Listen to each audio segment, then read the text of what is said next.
Topic Shahjahan, है ना। पिछले क्लास में क्या पढ़े थे? जहांगीर। जहांगीर का कितना विवाह हुआ था? 20 विवाह। अंतिम विवाह किसके साथ? नूरजहां, है ना। नूरजहां के साथ किया था। चलिए एक बार नॉर्मली उसका देख लेते कार्यक्रम, मतलब कार्यकाल मुगल वंश का। आप लोग का टॉपिक जो चल रहा है वो चल रहा है मुगल वंश, ठीक है। मुगल वंश में सबसे पहला नाम किसका आता है? बाबर का।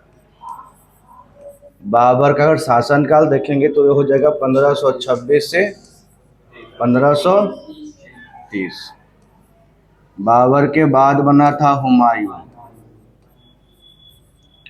हुमायूं का शासनकाल 2 टर्म में हुआ था, है ना, क्योंकि वो पहला मुगल बादशाह जिसका राज्याभिषेक 2 बार हुआ था।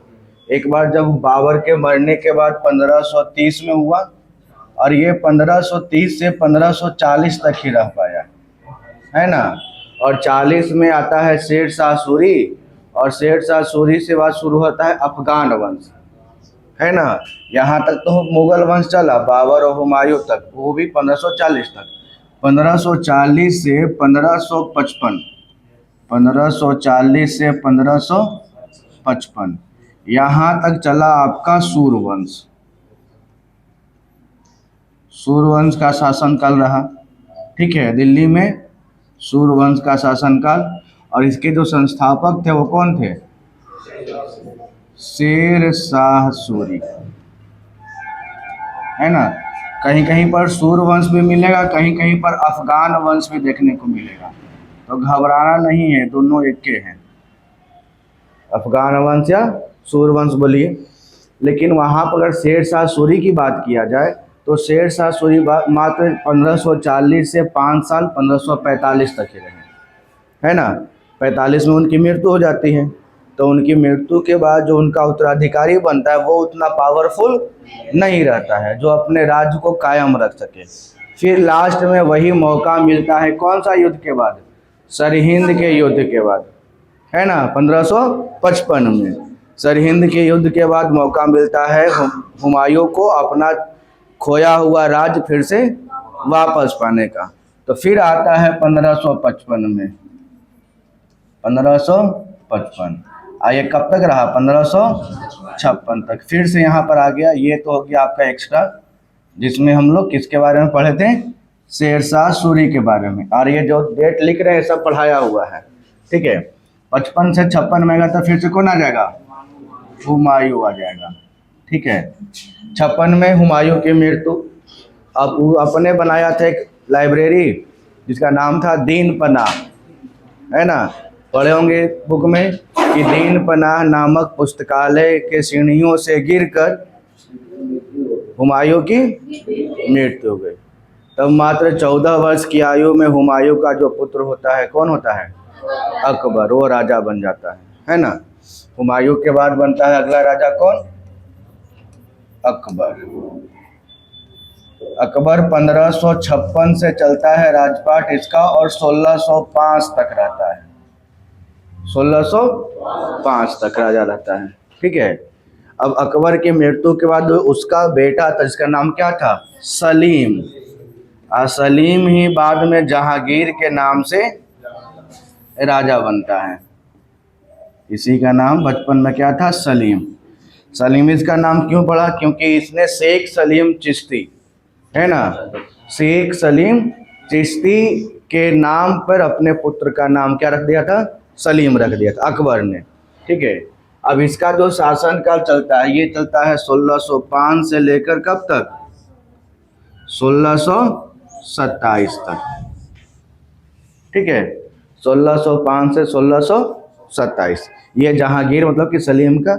और पिछले क्लास में हम लोग इसके बारे में समझे थे कि इसका जो है 20 विवाह हुआ था, जिसमें से 4 का नाम इम्पोर्टेंट था, है ना, जिसमें से चारों अपने अपने। एक लास्ट वाला हुआ था नूरजहां, है ना। नूरजहां का ही पहले का नाम मेहरुनिसा था, जो उसी के दरबार में काम करने वाले अधिकारी सैनिक का ही पत्नी थी, विधवा पत्नी, जिसके मरने के बाद जहांगीर उसे विवाह कर लिया। यहाँ तक कहानी सुने थे। अब यहाँ पर अब शुरू होता है जहांगीर के बाद का कहानी, और जहांगीर के मृत्यु के बाद बनता है कौन? शाहजहां। ठीक है, और इसका सुनेंगे। और इसका देखिए अब यहाँ पर इसका जो राजकाल है वो 1628 से शुरू होता है, 27 से शुरू नहीं होता है। किसी किसी बुक में 1627 देता है, किसी किसी बुक में 1628 देता है, लेकिन मेनली एनसीईआरटी 1628 देता है। तो आपके मन में एक डाउट है कि सर ये जो कार्यकाल है, ये जो बीच में गैपिंग जो दिख रहा है, ये गैपिंग में आखिर क्या हुआ, कि आखिर वहाँ पर गैप देखने को मिला है ना। उस गैपिंग को समझिएगा आज कहानी के रूप में अच्छे से। जैसे आप लोग को जहांगीर पढ़ाए थे पूरा कहानी के रूप में, उसी प्रकार से आज शाहजहां को भी पढ़ेंगे पूरा कहानी के रूप में। लेकिन शाहजहां को भी पढ़ेंगे तो 2 पार्ट में पढ़ेंगे, क्योंकि इतना सारा काम होता है तो एक दिन क्लास में संभव हो पाना सही नहीं है, तो समझाना भी होता है ना। ऐसा थोड़ी है कि आपको हम कहानी से लाइन बाय लाइन से पढ़ते जाएँ ख़त्म हो जाए, नहीं, उसको समझाना भी है। और हम स्टार्टिंग में भी बोले थे और फिर बोल रहे हैं कि इतिहास को समझने के लिए उसके पीछे का बैकग्राउंड समझना जरूरी होता है। अगर बैकग्राउंड नहीं समझिएगा तो आपका कड़ी कनेक्ट नहीं हो पाएगा, है ना।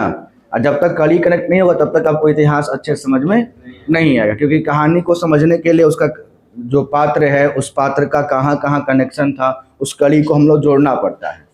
बुक में तो सिर्फ लिखा हुआ रहेगा कि हाँ फलना ऐसे हुआ ऐसे हुआ ऐसे हुआ, लेकिन उसके पीछे का जो बैकग्राउंड कहानी है वो कहानी तो बताने का काम हम लोग ही करेंगे। ठीक है, तो कहानी से जहांगीर का कहानी पढ़ाएं, तो जहांगीर में जब पढ़ाएं तो उसके जो बुक में लिखा हुआ होता है वो 10 लाइन में ख़त्म करता है, लेकिन उसके पीछे का बैकग्राउंड कैसे कैसे क्यों हुआ आखिरकार, उसका कहानी कौन बताएगा? हम बताएंगे उस चीज़ को। तो आज वैसे ही शाहजहां को समझेंगे कि शाहजहां जो राजा बना, तो राजा बनने के पहले उसने क्या क्या सी युद्ध लड़ा, उसने क्या क्या समस्याएं को सामना करना पड़ा शाहजहां को। ठीक है, किसके साथ विवाह हुआ, ऐसे ऐसे पूरा जो कहानी है उसके समझाएंगे अच्छे से।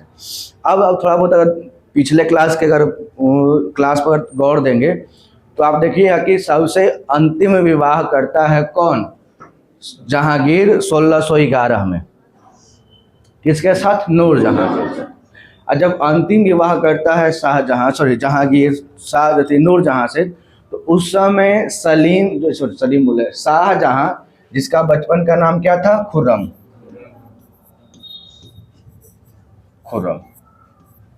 बचपन का नाम इसका क्या था? खुर्रम था। जहांगीर का 4 पुत्र का नाम इंपॉर्टेंट था, खुसरो, खुर्रम, परवेज, शहरयार। यही ना है, खुसरो था, खुर्रम था, परवेज था और शहरयार था। तो खुसरो तो पहले ही विद्रोही बन गया था, जिसको बंदी बनाकर उसका आंख भी फोड़ दिया गया था, है ना। ये खुसरो के बारे में समझे थे हम लोग। अब अंधा है तो राजा बनेगा नहीं। उसके बाद जो योग्य है वो कौन है? खुर्रम, है ना, जो बाद में शाहजहां के नाम से बनेगा। अब यहाँ पर जो है ना उसके पारिवारिक राजनीति शुरू होती है।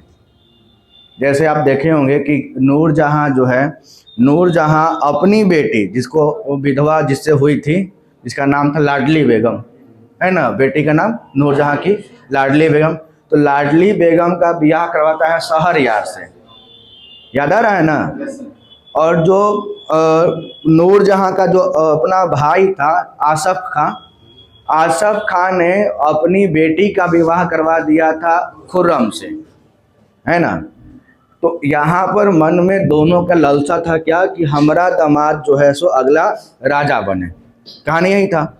जाहिर सी सबके मन में होता है, क्योंकि राजा बनने की इच्छा, गद्दी पाने की इच्छा किसके मन में नहीं होगा। कोई आपको मौका दे दे कि आपको मुख्यमंत्री बनाया जाए तो आप एकदम हंसी खुशी, चलो कोनो पार्टी के रहे मुख्यमंत्री बनेंगे ना, ले लो, ऐसा होता है ना। तो ऐसे ही सबके मन में इच्छा था। खुर्रम का जो विवाह था वो एक तरह से नूरजहां की जो भतीजी थी उसके साथ हुआ। जैसे आसफ खां कौन था? नूरजहां का भाई। और आसफ खां के बेटी से ब्याह हुआ किसका? खुर्रम का। ठीक है। और नूरजहां ने अपनी जो बेटी थी जिसका नाम था लाडली बेगम, उसका ब्याह करवाया था किसके साथ? शहरयार के साथ। बीच में बाद में क्या हुआ कि इन दोनों के लेकर विवाद भी पैदा हुआ किसके किसके बीच, नूरजहां और आसफ खां के बीच। कि भैया दोनों अपने अपने दामाद को राजा के रूप में देखना चाह रहे थे। अब ये दोनों के मत एक साथ नहीं मिले और दोनों भी आपस में विवादित हो गए। लेकिन उसके पीछे एक और कहानी, उसको सुनिएगा आज, है ना। शाहजहां के कहानी शुरू होने के पहले एक कहानी जो इंटरेस्टिंग है उसको आप आराम से समझिएगा। उसमें हुआ क्या था ना कि देखिए, अभी बताएं कि जहांगीर का जो विवाह हुआ था 1611 में हुआ था। कब हुआ था? 1611 में हुआ था। उस किसके साथ? नूरजहां। और नूरजहां तो काफ़ी खूबसूरत थी और उसके खूबसूरती पर ही तो मोहाया था जहांगीर, है ना। अब फंसाया गया था जहांगीर को। ये भी देखे थे कि जब वो अली बेग जो थी उसका विधवा पत्नी थी मेहरुनिसा, उसी का नाम क्या बन गया था? नूरजहां। तो विधवा थी तो भाई विधवा को पहले कैसे नज़र से देखते थे? तो बहुत समाज में उसको अच्छा नज़र से देखा नहीं रहा था। तो यही एक मौका था उसको। कौन सा फेस्टिवल था? नवरोज। नवरोज के त्यौहार में देखा कि हम राजा भी आएंगे और राजा हमारे क्या हैं? बहुत दिलदार हैं। राजा का दिल नहीं वो होटल है ना। मतलब कि वो कुछ भी है ना चलेगा वहाँ पे। बस उसी का ताक में थी। पूरा सज धज के, खूबसूरत तो ये थी, पूरा सज धज के गई और जहांगीर को देखी। जहांगीर को देख के मुस्कुराई, जहांगीर खत्म, है ना। फंस गया सीएम, फंस गया मछली, है ना। अब जहांगीर देखा उसको, उसके खूबसूरती पर इतना मोहित हो गया कि हम शादी का प्रपोजल दे दिया, है ना। शादी, अब ये भी तो वही तलाश में है ये थी। इसको तो क्या था कि मौका था कि कखनी का जहांगीर जो है सो कुछ उलूल जुलूल हरकत करे कि हम जो है सो बस जहांगीर को बांध लें। हुआ ऐसे भी। जहांगीर का विवाह हो गया किसके साथ? नूरजहां के साथ। तो नूरजहां जो थी ना, खूबसूरती तो था लेकिन उसके पास दिमाग भी था। देखिए क्या कि अगर हम जहांगीर को अपने बस में कर देते हैं पूरा, तो पूरा जो साम्राज्य है, इस पूरे साम्राज्य को हम अपने बस में कर लेंगे, ठीक है। अब बुढ़ौती में शादी किया थे, पता है सबको। 20वां विवाह हो रहा तो बुढ़ौती में ना होगा। 20 को ब्याह किया था। तो 20 को ब्याह किया था तो ऐसा थोड़ी है कि एकदम लगता है ये 2 महीना पर ब्याह कर रहा है, नहीं ना, ऐसे नहीं हो सकता है। अंतिम विवाह था। और संजोग देखिए क्या कर ली ना, दिमाग लगाई। और इसका विरोध करने वाला बस एक ही को था, क्योंकि खुसरो तो अंधे था, खुर्रम भी। मतलब खुर्रम जो था, जो शहजादा खुर्रम है, खुर्रम इनका मान सम्मान करता था क्योंकि वे उसके पिताश्री हैं जहांगीर। लेकिन नूरजहां का मान सम्मान नहीं करता था, क्योंकि बोला कि लेके चले आए बुढ़ौती ले ब्याह कर रहे हैं। जब जाते हैं कन्हू घूमने थे वो लेके चलाते दूसर की मम्मी, है ना। हमारे उम्र का ही है, मम्मी बोले पड़ रहा है। बताइए तो कितना खराब लग रहा है। ये किसका बयान था? खुसरो का। तब नूरजहां दिमाग लगाई, बोले कि जब तक ये हमारे कंट्रोल में नहीं आएगा तब तक जो है हम अपने क्षेत्र पर कब्जा नहीं कर पाएंगे। तो वही प्लान की थी या तैयार की थी आसफ खां के बेटी को, समझे। जो नूरजहां थी, नूरजहां से भी सुंदर थी वो, आसफ खां की बेटी। उसी का नाम न पड़ जाता है मुमताज महल बाद में। जो शाहजहां जो बनाता है ताजमहल किसके याद में? मुमताज के याद में। तो मुमताज वही है, अंजुमन बानो बेगम उसका नाम था, अंजुमन बानो बेगम, जो इसकी भतीजी हुई। किसकी भतीजी? नूरजहां। वो नूरजहां से भी खूबसूरत थी, है ना। तब नूरजहां जो है प्लान की कि चलो हम तो यहाँ पर कंट्रोल कर रहे हैं, हमारा यहाँ धीरे धीरे कंट्रोल हो रहा है, किस तरह से तुम जो है से यहाँ कंट्रोल करना शुरू करो। तो दोनों के बीच में नज़दीकियाँ बढ़ाना शुरू कर दी। कभी बैठल रहे साज ऐसे खुर्रम बगीचा में अकेले बैठल रहे बाग में, तो नूरजहां इशारा कर, जाओ देखो बैठल है अकेले, जाओ थोड़ा जाओ बातचीत करो, बातचीत करे से ना बातचीत बढ़ता है, जाओ, है ना। अब अंजुमन बानो बेगम एकदम सज धज के तैयार होके जाए वो ना, है ना। एक ही बार में नहीं, वो धीरे धीरे। जहांगीर जो था ना वो था उसका, जहांगीर जो था ना वो था दौरंगीला मियाज के, मतलब कि एक ही बार में पसंद आ जाए। लेकिन खुर्रम ऐसा नहीं था, उसको एकदम बहुत कोशिश करने के बाद अपने चंगुल में लिया गया, है ना। पहली बार जब जाए ना सर दर्ज कैसे अंजुमन बानो बेगम, तो साज खुरम देखबे न करे, फिर आ गई सब, है बताओ एक रात। धीरे धीरे जो है ना, अब नजदीकियां बढ़ते बढ़ते, अब छूट मिल गया था ना सौतेली माँ से कि जाओ भाई कब्जा करो। धीरे धीरे नजदीकियां बढ़ा और दोनों का ब्याह हो गया, है ना। ब्याह करवा ही दे रखी। अब ब्याह करवा दी तो जहाँ नूरजहां का कंट्रोल किस पे, जहांगीर पे, और इसकी भतीजिया कंट्रोल कहाँ पे, शाहजहां पे। अब पूरे क्षेत्र कोनो नकर विरोध करे वाला नहीं है, लेकिन फिर भी अब देखिए, अब राजा बनने का जहां बात आएगा, है ना, तब कैसा भी उसकी पत्नी रहे, चाहेगा कि हमारे पति जो है सो राजा बने। यही विवाद जो है सो काल बना किसके लिए, जहांगीर के लिए। जहांगीर जब था दिल्ली नहीं लाहौर में, है ना, तो लाहौर में था तो शाहजहां जो है, जब वो शाहजादा ही था तो प्लान किया और जहांगीर को लाहौर में कैद करवा लिया। कहाँ, लाहौर में। बोला कि आपका लूर लक्षण जो है ना ठीक ठाक नहीं लग रहा है, आप देखो तो देखिए यहाँ पर जो था ना 1611 में इसका ब्याह हुआ, तो समझिएगा 1611 में विवाह हुआ किसका, जहांगीर का। किसके साथ, नूरजहां के साथ। और एक साल के बाद 1612 में किसका ब्याह हुआ, शाहजहां का। किसके साथ, उसकी भतीजी के साथ, जिसका नाम क्या था, अंजुमन बानो बेगम। मतलब कि एक साल तक उस पर जो है अपना जाल फेंकते रही। एक साल के बाद पकड़ा गया चंगुल में।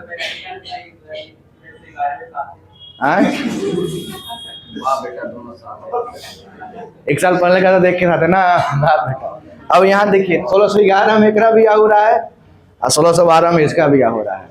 तो अभी 12 में ब्याह हो गया तो भैया एक शहजादा की पत्नी न हो गई अंजुमन बानो बेगम। अब इसके अंदर भी ख्वाहिश रहेगा कि हमारो हस्बैंड जो है राजा बने, सबका ख्वाहिश होता है। उसी में ही क्या करने की धीरे धीरे इसके बहकावे में आके तो ब्याह कर ली, लेकिन अभी क्या की कि अपना फील्डिंग सेट करना शुरू कर दी। ठीक है, अपना फील्डिंग सेट करना शुरू कर दी। बोली कि ना ऐसे काम नहीं चलेगा।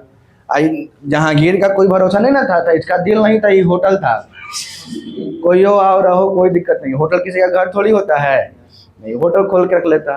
बोला कि नहीं, बोला कि देखिए आपके पिताजी जो है ना एकदम रंगीला मिजाज के हैं। अभी नूरजहां पसंद आया था, मत हुआ तब ब्याह कर लिए थे 1 साल पहले ही। कल के डेट में अगर और कोनो पसंद आ गया बुढ़ौती तक, तो फिर ब्याह कर लेंगे और फिर जायदाद बांटने पड़ेगा हमने के, है ना, जितना संतान उतना ना बंटवारा होगा। बोला कि ऐसा नहीं, इनको कुछ दिमाग लगाइए। तो दिमाग लगा गए थे लाहौर, कौन, जहांगीर।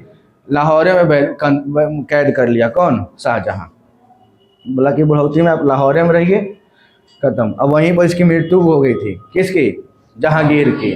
तो ना इसका मकबरा बनाया गया है लाहौर में। लाहौर में किसका मकबरा था, एगो अनारकली। सबसे ज्यादा पसंद जहांगीर अपने करता था अनारकली का। तो संजोग बस उसके अकबर जो पिताजी थे वो भगवा दिए थे। तो फील्डिंग तो पहले ही तो सेट था बचपने से, है ना। तो अनारकली का मकबरा कहाँ, लाहौर, और जहांगीर का मकबरा कहाँ, लाहौर। जैसे ही वो लाहौर में है, तो अब देखिए अब यहाँ पर कहानी आता है क्या है कि जैसे ही जहांगीर की मृत्यु होती है, पिछले क्लास में जहांगीर की मृत्यु हो गई, ये तो सिर्फ बैकग्राउंड समझाए हम कैसे कैसे क्या हुआ। जहांगीर की मृत्यु होती तो उस समय शाहजहां दिल्ली में नहीं होता है। मेन कहाँ था उसका कंट्रोल, दिल्ली से नहीं कंट्रोल कर सको। जैसे आज के डेट में भारत का मेन सिटी कौन है, जहाँ पर सब लोग रहे, तो दिल्ली में सब चीज़ है, दिल्ली से ही पूरे भारत को कंट्रोल। उस समय भी पूरे मुगल वंश का जो था, मुगल साम्राज्य का पूरा कंट्रोल कहाँ में होता था, दिल्ली में होता था सब चीज़। और दिल्ली से ही पूरे क्षेत्र में कंट्रोल करते थे। वो दिल्ली में था ही नहीं, दिल्ली में नहीं था। अब यहाँ पे एक मामला फंसता क्या है कि जब दिल्ली में नहीं था, लाहौर में था, तो जैसे ही जहांगीर की मृत्यु हो जाती है तो ये यहाँ पर पता चलता है। और जैसे ही उसका दरबार जो था, इसके दरबारी थे, वो भी नहीं चाहते थे ना कि हाई राजा बने। उनको मौका मिल गया कि अभी शाहजहां नहीं है यहाँ, मतलब खुर्रम नहीं है, किसी और को राजा घोषित कर दिया जाए। ठीक है, तो शहरयार को नहीं, उस घोषित कर दिया किसको? खुसरो का एक पुत्र था जिसका नाम था दाबर बख्श।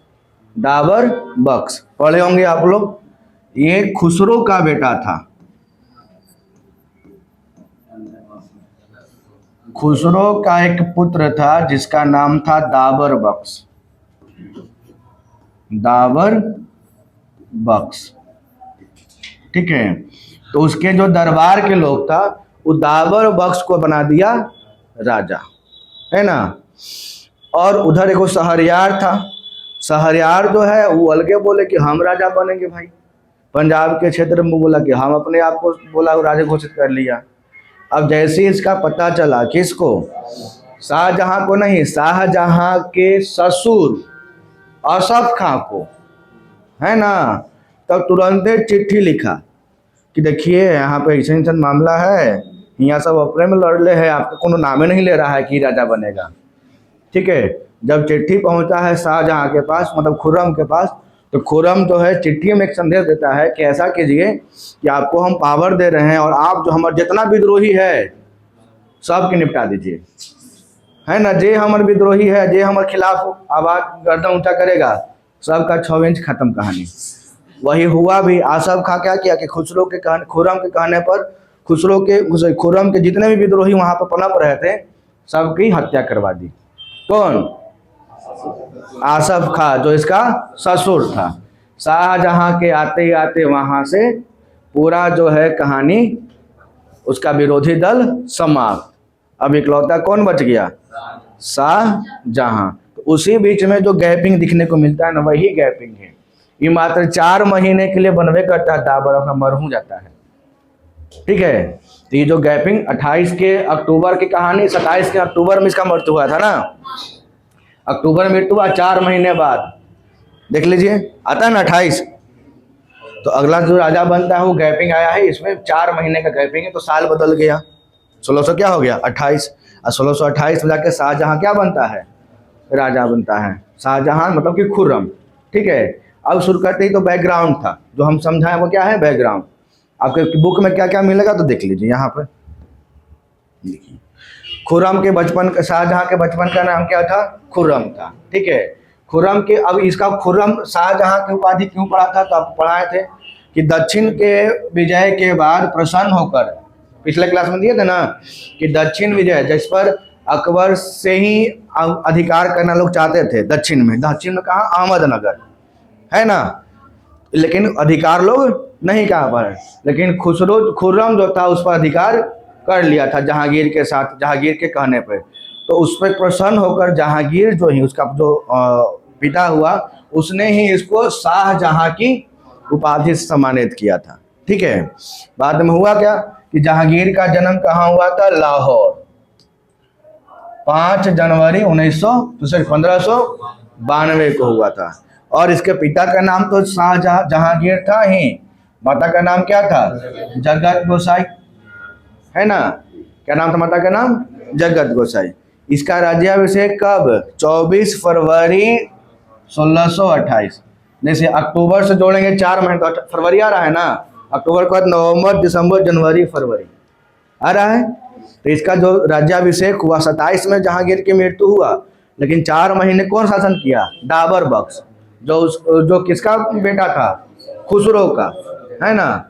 तो वो 4 महीने शासन किया। अब यहाँ पर इसका राज्याभिषेक कब हुआ? 24 फरवरी 1628 को। शाहजहां ने राज्याभिषेक के समय एक उपाधि धारण की, जिसका नाम क्या था? देखिए इतना छोटा नाम है, अबुल मुजफ्फर शहाबुद्दीन मोहम्मद साहिब किरण ए सानी, है ना। खैर कहिए ऐसे अभी नाम नहीं होता तो फॉर्मो नहीं भर पाता बेचारा, इतना बड़ा कॉलम होता है फॉर्म में नहीं होता है, जगह ये नहीं मिलता उसको। अबुल मुजफ्फर शहाबुद्दीन मोहम्मद साहिब किरण ए सानी के नाम से क्या बना? वो राजा बना। फिर जहांगीर की पत्नी नूर जहां के भाई आसफ खां की पुत्री, जिसका नाम क्या था? अर्जुमंद बानो बेगम से शाहजहां का विवाह हुआ था 1600 कब? 12 में। कब हुआ था? 1612 में। और इसकी कई पत्नियां थी, शाहजहां की भी कई पत्नियां थी, लेकिन उसमें जो सबसे चर्चित पत्नियां हैं उसका नाम क्या है? अर्जुमंद बानो बेगम, जो मुमताज महल के नाम से प्रसिद्ध होती है और जिसके याद में वो ताजमहल बनाया था शाहजहां ने। लेकिन इसके भी पीछे कहानी है, ठीक है। 14 को बच्चा जन्म देती है अंजुमन बानो बेगम से ना, उसके गर्भ से 14 संतान जन्म होता है और 14 संतान में से आपका 7 को मर जाता है।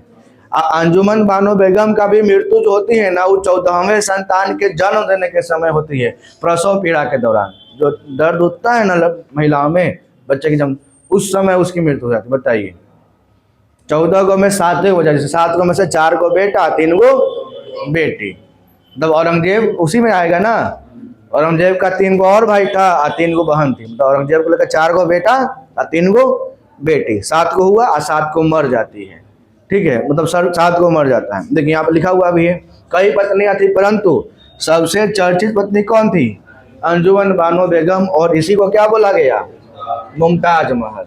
अब कुछ और समझते हैं। देखिए, शाहजहां का जो विवाह हुआ था किसके साथ? अंजुमन बानो बेगम से 1612 में बताएं। और अंजुमन बानो बेगम को 14 बच्चे होते हैं, लिखा हुआ भी है। उसमें से 7 की मृत्यु हो जाती है और 7 बच्चे जीवित बचते हैं, जिसमें से 4 पुत्र हैं और 3 पुत्रियां हैं, ठीक है। इनकी मृत्यु भी कब होती है? देखिए आप लिखा हुआ कि 14वें बच्चे को जन्म देने में प्रसव पीड़ा के दौरान अंजुमन बानो बेगम की मृत्यु हो जाती है। पूरा को क्रिकेट टीम खड़ा कर दिया था ना, 14 का ओकरा में प्लेयर 2 बार नहीं होता नहीं, पैर सब अपने है उसका। 2 को भाई फायरिंग करेगा, 11 को बैटिंग, और एक रहेगा इंजर्ड में, घायल होगा तो हम आएंगे दौड़ के पानी वानी पिलाने के लिए। सब कब हो गई थी मृत्यु? 1631 में। और इसी मृत्यु के शोक में शाहजहां ताजमहल का निर्माण करवाता है ना। ये आपका ताजमहल है और ये आपका बाद में आता है तो औरंगजेब राजा बनता है। इसी 4 को संतान, 7 को हुआ बचा हुआ, तो 7 को में 4 को बेटा है, 3 को बेटी है। तो बेटा के नाम दारा शिको, औरंगजेब, मुराद बख्श और शाह शुजा। और बेटी का नाम जहां आरा, रोशन आरा, गोहन आरा, ठीक है। लेकिन बाद में क्या होता है कि जो औरंगजेब था इस सारे भाई को मार कर राजा बन जाता है। जितने भाई इसके हैं ना, तीनों को मार कर क्या बनता है? राजा बनता है। कौन? औरंगजेब। यही औरंगजेब है, बहुत खूंखार यही था, है ना। ये केकरो नहीं छोड़ता है, ठीक है। और ये ताजमहल तो देखे कि होंगे आप लोग। अब तो छोटा ताजमहल भी आता है, गिफ्ट के रूप में दे दो किसी को। चलिए खैर आगे बढ़ते इसमें। शाहजहां का प्रारंभिक जीवन एवं चुनौती। शाहजहां थोड़ा बहुत आपका जहांगीर के समय का भी इसमें समझ में आएगा, क्योंकि शाहजहां को क्या होता है ना कि वो उसका प्रारंभिक जीवन जब वो राजकुमार मतलब कि शहजादा होता है तो उस समय भी इसके साथ मतलब कुछ कुछ उपलब्धि हासिल करता है शाहजहां, ठीक है। देखिए यहाँ पर हुआ क्या है कि बादशाह बनने से पहले शाहजहां एक शहजादे के रूप में जहांगीर की सेवा में था, है ना। और जिस पर कब्जा जहांगीर नहीं किया था वहां पर कब्जा कौन कर लिया था? शाहजहां। जैसे कि नाम आता है मेवाड़, दूसरा आता है अहमदनगर, वो भी देखने को मिलेगा, है ना। और जहांगीर के कहने पर इसने कई लड़ाइयां का नेतृत्व किया और जीत भी हासिल किया। इसमें सबसे बड़ा कौन था? मेवाड़। मेवाड़ के ही राजा थे कौन? महाराणा प्रताप। और जिसका युद्ध आपको पढ़ने को मिलता है महाराणा प्रताप और अकबर के बीच का, इसका नाम है हल्दी घाटी का, ये है ना। उस समय भी आपका अकबर जो है हरा नहीं पाता है और उस पर कब्जा नहीं करवाया। तब से चल रहा है, कोशिश किया था अकबर के बाद जहांगीर भी उस चीज़ को जीत नहीं पाता है मेवाड़ को। फाइनली आता है शाहजहां का टर्म, जब शाहजहां होता है शहजादा तो जहांगीर की तरह ही शाहजहां भी मेवाड़ पर, जहांगीर कहने पर शाहजहां भी मतलब एज ए खुर्रम, अभी तो शाहजहां नहीं बना है, खुर्रम ही है। खुर्रम जो है सो मेवाड़ पर हमला करता है, ठीक है। और 1608 में जहांगीर के अपने दूसरे पुत्र, देखिए पहले होता क्या है कि मेवाड़ पर अधिकार करने के लिए अपने पुत्र परवेज को भेजता है। किसको भेजता है? परवेज को। अब परवेज के साथ उसका जो सेनापति, जिसका नाम क्या है, महावत खां, वो भी रहता है। लेकिन ये जीत नहीं पाता है परवेज। ठीक है, बहुत दिन तक युद्ध चला लेकिन कोई उसका निर्णय नहीं निकल पाया। तो खिसिया के बुला लेता है। जहांगीर बोलता है परवेज को, महावत खां कि चलो तुम लोग वापस आ जाओ, हम किसी और को भेजते हैं। अब वही गुस्सा में किसको भेज दिया? शाहजहां को, मतलब खुर्रम को, है ना। अब खुर्रम जो था ना, वो स्टार्टिंग में एकदम निर्दयी था। वो कहा सब एकदम तबाह करना शुरू, फसल बर्बाद कर दिया, किसानों पर अत्याचार करना शुरू कर दिया, है ना। वहाँ के जो आम, जिसका लड़ाई तो राजा से था, लड़ता राजा से, उसके सैनिकों से, लेकिन वहाँ की प्रजाओं को तकलीफ देना ये शुरू कर दिया, फसलों को बर्बाद करना शुरू कर दिया। ठीक है, और बहुत जगह कत्लेआम मचा दिया, अंदर में नहीं बाहर में, प्रजा को कत्लेआम, मेवाड़ की प्रजा को, है ना। इसके परिणाम स्वरूप हुआ क्या कि अमर सिंह जो वहाँ के शासक थे, मेवाड़ के जो राजा कौन थे? अमर सिंह। उन्होंने ऐसा क्या किया कि वो जब देखे कि अब हमारे पास कोई रास्ता नहीं, अगर हम रहेंगे यहाँ पे तो हमसे लड़ ही नहीं रहा है, हमारे प्रजा के ही मार के धोले हैं। ठीक है, जबकि प्रजा की इसमें क्या दोष है? जैसे किसी भी राज्य की जो प्रजा, उसको क्या दोष है? तो किसी का भी शासन ग्रहण करता है, चाहे आप रहिए, चाहे गद्दी पर हम रहे, चाहे मुन्ना, नियम सेम रहेगा, वही वाला हाल है। चाहे औरंगजेब रहे, चाहे खुर्रम रहे, चाहे कौन नाम था इसका, अमर सिंह। प्रजा की क्या मतलब है? अब यहाँ पर हुआ भी क्या कि जब उनके पास कोई रास्ता नहीं बचता है अमर सिंह के पास, तो बीच का रास्ता निकालते हैं कि चलो हम लोग संधि कर लेते हैं, है ना, समझौता कर लेंगे, इस युद्ध को खत्म करो। समझौता में हम आपकी जो है अधीनता स्वीकार करते हैं, लेकिन हमारी भी कुछ शर्तें थी। अमर सिंह बोल दे कि ठीक है, हम समझौता के लिए रेडी हैं, हमारा कुछ शर्त है, आप उसको मान लीजिए और हम लोग समझौता कर लेते हैं। तो क्या क्या शर्त रखे? 5 गो शर्त रखे अमर सिंह। ये पिछले क्लास में भी था पढ़ने के लिए। 5 गो शर्त रखे। बोल देखिए 1615 में संधि हो गई, किसके किसके साथ? अमर सिंह और जहांगीर के साथ। ठीक है, लेकिन अमर सिंह ने क्या बोले? 5 को संधि रखी। बोले कि 5 पॉइंट रखे, उसी मुद्दे पर हम जो है सो आपके साथ संधि कर सकते हैं, अन्यथा संधि नहीं करेंगे। तो पहला मुद्दा क्या था इनका कि राणा ने, मतलब राणा मतलब कौन? अमर सिंह। अमर सिंह ने सम्राट जहांगीर की अधीनता स्वीकार कर ली। बोले कि हम आपका अधीनता स्वीकार करते हैं, कोई इसमें डाउट नहीं रहेगा। और क्या बोले? सम्राट मतलब कि जहांगीर ने अमर सिंह को चित्तौड़ समेत सारा प्रदेश लौटा दिया। जब अधीनता ही स्वीकार कर लिए तो चित्तौड़ के साथ साथ जो है सारा प्रदेश अमर सिंह को वापस कर दिया, जो अकबर के समय में मुगल उस पर कब्जा कर लिया था, है ना। वो पूरा कब्जा वाला क्षेत्र जो पहले मेवाड़ के था अमर सिंह का, वो अमर सिंह को लौटा दी। ठीक है, आप हमारे अधीनता स्वीकार कीजिए, हम आपका जितना भी राजपाट है वो आपको सौंप दे रहे हैं। तीसरा पॉइंट क्या दिया गया कि चित्तौड़ की मरम्मत करना निषेध कर दिया। मतलब चित्तौड़ जो था तहस नहस, उसको ऐसा ही रहा। बोला कि इसको अब मरम्मत नहीं की, ताकि हम बाद में दिखाएं कि देखो हम कितना बर्बाद किए थे। ठीक है, चौथा पॉइंट, राणा मतलब अमर सिंह को सम्राट के दरबार में उपस्थित होने के लिए बाध्य नहीं किया जाएगा। ये पॉइंट क्या था? जैसे वो अपने आप को स्वतंत्र है, बोलेगा कि ऐसा ना हो कि जहांगीर रहे और जब मन करे तब अमर सिंह आइए दरबार में हाजिर लगाइए, आपका जरूरत है, वैसे नहीं कर सकते हैं।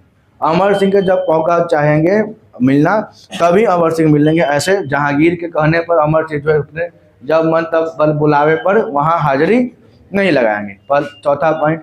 अब पांचवा पॉइंट क्या था इसमें कि अन्य राजपूतों की समान राणा से मतलब कि अमर सिंह से वैवाहिक संबंध स्थापित करने के लिए बाध्य नहीं। जैसे अकबर के समय में क्या था कि राजपूतों के बेटियों से विवाह करके वो वैवाहिक संबंध बनाता था और अपना क्षेत्र विस्तार करता, वैसा यहाँ पर वो बंद था। बोले कि आप हमारे साथ वैवाहिक संबंध स्थापित करने के लिए हमको बाध्य नहीं कर सकते हैं, है ना। तो ये पॉइंट था जिसको ये क्या था जहांगीर माना, है ना, और उनके साथ संधि बरकरार रखा। बाद में क्या होता है देखिए, अब मेवाड़ को अपने अधिकार में तो कर लिया, कौन कर लिया? शाहजहां। अब दूसरा टर्म किधर? दक्षिण भारत में। दक्षिण में किधर? अहमदनगर, है ना। अहमदनगर को भी जीता और इस प्रकार उसने राजा बनने के से पहले भी अपनी अच्छी प्रतिभा का परिचय दिया। कौन? शाहजहां मतलब खुर्रम। खुर्रम जो है राजा बनने से पहले भी अपनी प्रतिभा को उजागर किया। कौन? खुर्रम। ताकि लोग देखें नहीं भाई, जो अकबर नहीं कर पाए, जो जहांगीर नहीं कर पाए, वो कौन कर दिया? खुर्रम कर दिया। मतलब कि राजा बनने का सबसे प्रबल दावेदार कौन था? खुर्रम ही था। हुआ भी। देखिए अब 1627 में जब जहांगीर की मृत्यु हो जाती है तब शाहजहां दिल्ली और आगरा के आसपास मौजूद नहीं था, जो पिछले बैकग्राउंड में समझाए थे आपको। ऐसे में दरबारियों के पास एक अच्छा मौका था कि शाहजहां के विकल्प में किसी और को राजा बनाया जाए, है ना। और उसी विकल्प को चुना भी, और किसको बना दिया? दाबर बख्श को। किसको बना दिया? दाबर बख्श को। और दाबर बख्श कौन था? खुसरो का बेटा था। मौका मिल गया बनाने का, जबकि वो आगरा और दिल्ली में ये नहीं है, ठीक है। और आसफ खां को यह बात पसंद नहीं आया। उसका भाई था, ससुर था, और उसके दामाद के खिलाफ कौन था? पसंद नहीं आया। तुरंत चिट्ठी लिखा। पहले तो चिट्ठी था ना, फोन तो था नहीं कि हाँ तुरंत व्हाट्सएप कर दिए, देखिए इसी से हो रहा है ना। फोन था, पहले चिट्ठी जाता था, है ना। और उसमें भी समस्या है कि चिट्ठी गया, फिर वहाँ पहुँचा, और कोनो गुप्तचर रहा ना तो जे लेके जा रहा है से मार दिया ना, चिट्ठी पहुँचवे नहीं करेगा। यहाँ तो भेजले रहे कि हम चिट्ठी भेज दिए हैं, कुछ रिप्लाई आवेगा, आ ही नहीं रहा है ना। कभी कभी ऐसा भी होता था सीन। ये क्या किए? पसंद नहीं है तो वह अपने दामाद को शासक बनते हुए देखना चाहते थे। कौन? आसफ का, है ना, जो उनके ससुर थे। इसलिए उन्होंने तुरंत अपने दामाद अर्थात शाहजहां को सूचना भेजी और जल्द से आगरा वापस आ जाए, है ना। लेकिन वो रिटर्न में क्या बोला था कि हमारे जितने भी विरोधी है सबका काम तमाम कीजिए, हम आ रहे हैं, है ना। और हुआ भी कि इस क्रम के पत्राचार में, पत्राचार मतलब कि चिट्ठी में, चिट्ठी के माध्यम से शाहजहां ने आसफ खां को एक सूचना भेजी कि जितने भी हमारे विरोधी हैं उनकी हत्या करवा दी जाए। और हुआ भी कि शाहजहां को बादशाह बनने के लिए लगभग 4-5 माह का संघर्ष रहा था। वही 4-5 माह जिसमें कौन था? दाबर खां, उसके विरोधी जो उसके विरोध कर रहे थे। लेकिन वह संघर्ष में प्रत्यक्ष रूप से लड़ाई नहीं लड़ पाया, क्योंकि उसकी जरूरत ही नहीं पड़ी। क्योंकि उसकी जरूरत पड़ी, कौन मार दिया? उसके विरोधी के, उसका ससुरे मार दिया कि हमारे दामाद आ रहे हैं, जल्दी तुम निकल जाओ, तब ना राजा बनेंगे। और उसके काम को क्या कर दिया? आसफ खान उसके काम को क्या कर दिया? आसान बना दिया। आया, राजा बन गए। और 24 फरवरी 1628 को शाहजहां का राज्याभिषेक हुआ। तो जहांगीर की मृत्यु 1627 में, क्लियर है। लेकिन यहाँ पर जो शाहजहां खुर्रम जो है राजा बनता है कब? 1628 में। बीच में 4-5 महीने का गैप देखने को मिलता है, जो उसका राजा बनने के होड़ में क्या आता है? आंतरिक विरोध, विद्रोह, जिसको वो दबाता है। किसके माध्यम द्वारा? आसफ खां के द्वारा। बाद में हुआ क्या है देखिए, जैसे ही राजा बना तो सब जगह विद्रोह होना शुरू हो गया।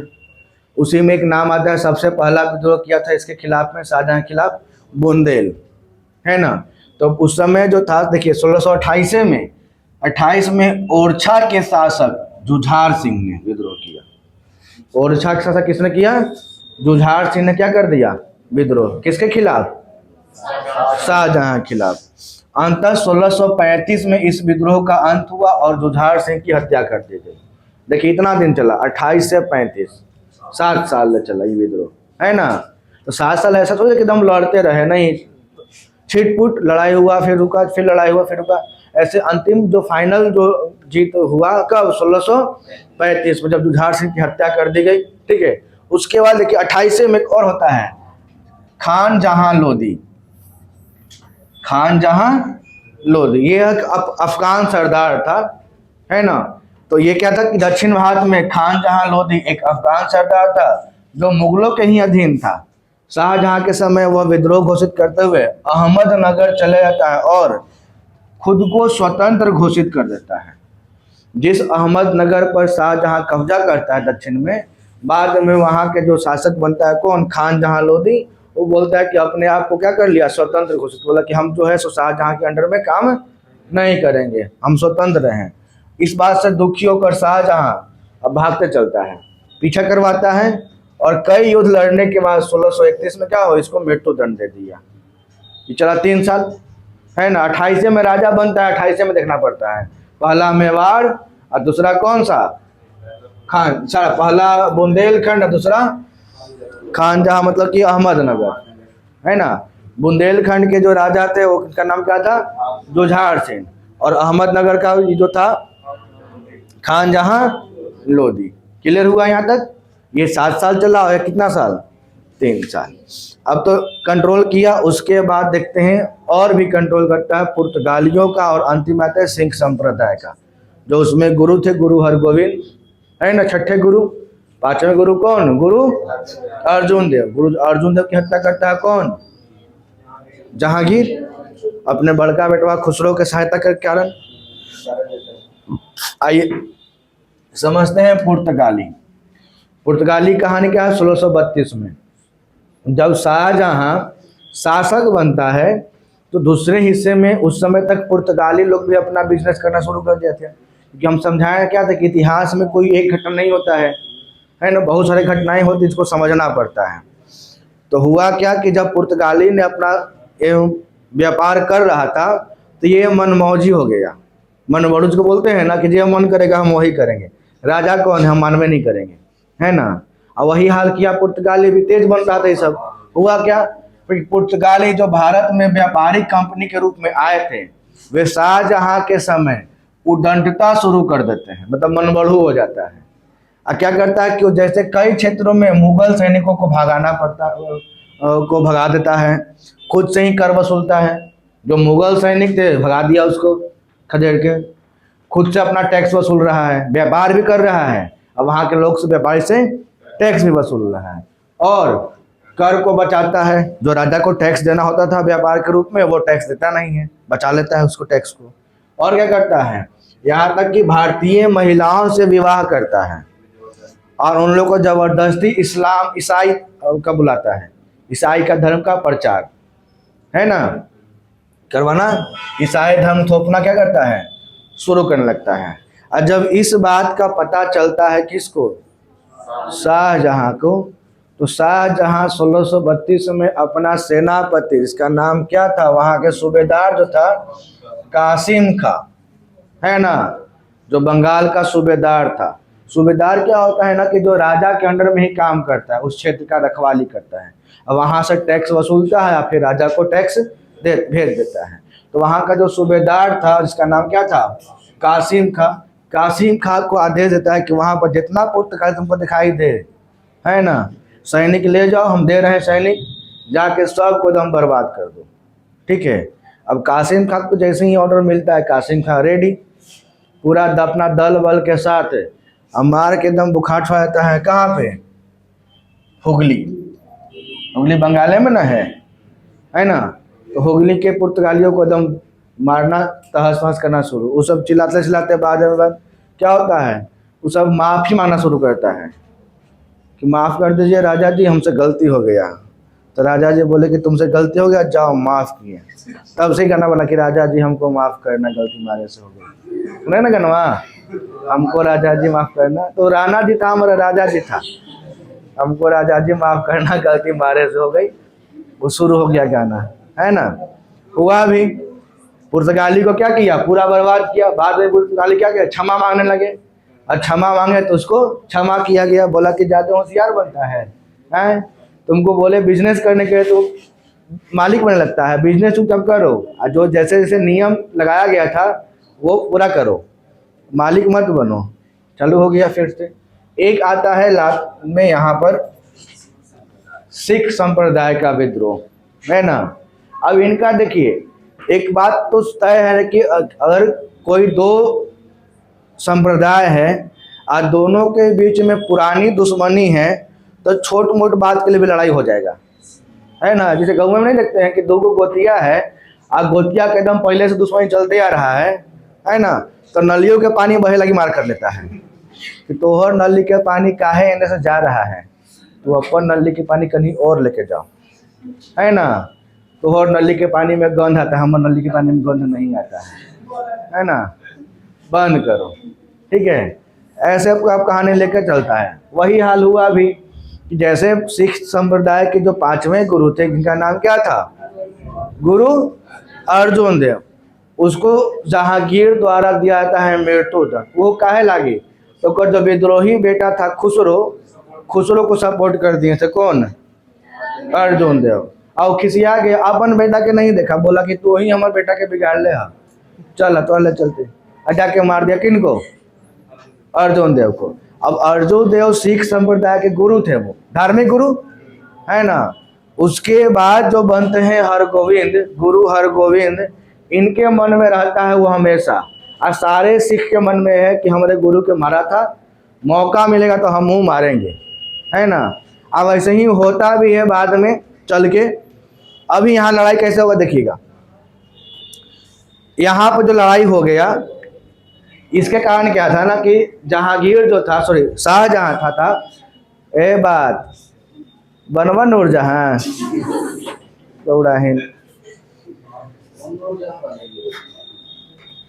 रुकैया बेगम बना देंगे हम, मारते मारते बता दे रहे हैं, आराम से सुनो कहानी। हुआ क्या था ना, देखिए यहाँ पर हुआ क्या कि शाहजहां गया एक शिकार करने, ठीक है। और शिकार करने के लिए राजा हमारे पहले पोस्ट करता था बाज, है ना, देखे बहुत सारे मूवी में कि हाथ पे से बाज बैठोले है ना। बाज को पोसा हुआ बाज था, इशारा देता था तो शिकारी को खेत के सामने लाता था। जैसे शिकारी छुपा हुआ है तो बाज की नज़र तेज होता है, खरहा खरगोश सब छुपा हुआ रहता था ना, तो बाज की नज़र तेज देख लेता था और उसको दौड़ा के और लेके आता था किसके सामने? राजा के सामने, और राजा उसका शिकार करता था धनुष से, ठीक है। तो बाज रख लेता। अभी कहा क्या ना कि बजवा उड़ाया ना, तो बजवा उड़ के पहुंच गया कहाँ? इनके पास, हरगोविंद के पास। तो बजवा उड़ाया तो बजवा उड़ते उड़ते गया, चल गया सिख पर हरगोविंद के पास। अब हरगोविंद के मन में तो था ही कि हमरे ओकरा मारा है। अब आया बजवा तो बजवे के बांध के रख ले, बोला कि देवे नहीं करेंगे हम बजवे के नहीं बजवा हम देवे नहीं करेंगे, जाओ। हमारे पास आया था उड़ के, और उड़ के हमारे पास आया तो हमारे शरण में आया, है ना, हमारे शरण में आया तो हम नहीं देवे देंगे। इस कारण क्या हुआ? दोनों के बीच में लड़ाई। और पहले ही से था, जो होता है ना कि लड़े के मन था तो थोड़ा बहुत टर्न वन हुआ, मौका मिला, लड़ गए। वही हुआ भी यहाँ पे कि पहले से ही लोग का विवाद चल रहा था, एगो बाज के लिए सब अजुरा गया फिर से। दोनों कौन? शाहजहां और हरगोविंद। हुआ भी कि सिख गुरु अर्जुन देव की हत्या जहांगीर के द्वारा होने के बाद सिखों और मुगलों के बीच जो संबंध था वो तनावपूर्ण हो जाता है ना। ऐसा हुआ था कि जखनी एक दूसरे को देखा नहीं चाहता है, कखनी मौका मिले कि एक दूसरे पर वार कर दें। और यह तनावपूर्ण संबंध शाहजहां के समय भी देखने को मिलता है। उस समय क्या हुआ था कि गुरु हरगोविंद सिखों के गुरु थे, जो उस समय मुगलों की बात नहीं स्वीकारते थे, है ना। मुगल जो दिया होगा बोले ना, कैसे मान ले, नहीं मानेंगे ना, नहीं हमसे ना होगा। आज जिसके कारण क्या हुआ, मुगलों और सिखों के बीच संघर्ष होता है, और इस प्रकार यह संघर्ष लंबा चलते रहता है ना। छोट छोट बात लगे सब लड़ जाता था। जैसे अभी देखे कि बाज गया, अब बाजे के पकड़ के बांध दिया, वैसे ही घोड़ा भी गया था, घोड़वे के सब बांध लेता है, बोले कि ना ये हमसे ना होगा, रख लेते हैं इसको, है ना। अब ये सब छोट छोट बात के लिए दोनों आपस में क्या हुआ, लड़ना शुरू किया था। आखिर बाद में होता क्या कि कुछ ऐसे क्षेत्र रहे जहां पर शाहजहां को प्रारंभिक विद्रोह का सामना करना पड़ता है ना। जैसे ही राजा बना तो राजा बनते ही उसको विद्रोह होना शुरू हो गया, ठीक है, कि कोई बोले कि हम इसके साथ नहीं रहेंगे, कोई उसका विद्रोह करना शुरू कर दिया। ये सब चीज़ शाहजहां कार्यकाल में स्टार्टिंग से देखने को मिलता है। तो आज का क्लास हम यहीं छोड़ते हैं। कहाँ तक? सिख संप्रदाय का विद्रोह किसके खिलाफ? खुर्रम के मतलब शाहजहां के खिलाफ। कल के इसके बाद देखें कि शाहजहां जब पूरा अच्छे से अपना राजपाट शुरू करता है तब क्या क्या परिवर्तन लाता है, क्या कौन कौन सा चीज़ बनवाता है ना। ये सब चीज़ देखने को हमको मिलेगा।